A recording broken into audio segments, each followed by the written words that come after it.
When I take psychedelics, I always do it in a shamanic style, usually at night, usually alone, in nature if possible, and then I watch. I pay very close attention. I use my mind as an alchemical vessel for carrying out observations on the union of spirit, my personality, and matter, the physical matter of the substance that I'm ingesting. Nothing in human experience is as much like the singularity as a psychedelic experience. In a way, it's a microcosmic anticipation of this macrocosmic event in history. When we take psychedelics, we undergo a mini apocalypse, a mini revelation, and it positions us then for these larger events in the historical time stream.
What can we expect in the coming decades?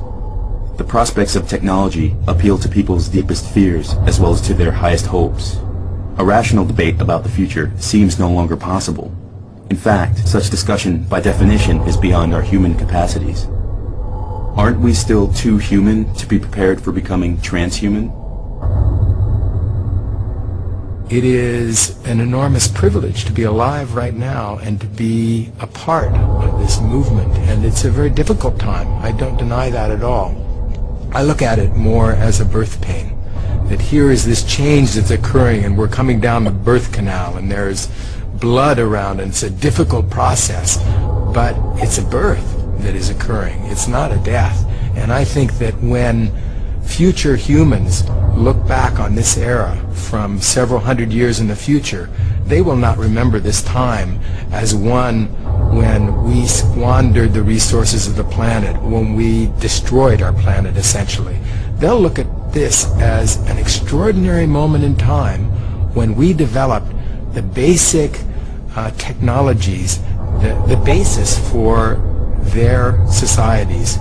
We developed genetic engineering, the ability to basically rework our own genetic blueprint, which is something unprecedented. It's never happened in 3.5 billion years of history. We began to move out into space. For 3.5 billion years, life, all of life, has been constrained to this thin film on the surface of the planet. And now, quite suddenly, in just an instant in time, we're moving out towards the universe. And the third thing that has occurred in our era is artificial intelligence, computers. Suddenly, non-living material is beginning to achieve a level of complexity that rivals that of life itself. So these are three things that are absolutely unprecedented in the history of life, and they're occurring now. And is it any surprise that this is something that is jarring and shaking up the environment and causing extinctions? This is going to provide the basis not just for the next 100 years, but for thousands of years, tens of thousands, if not millions of years. And I see a long future stretching out ahead.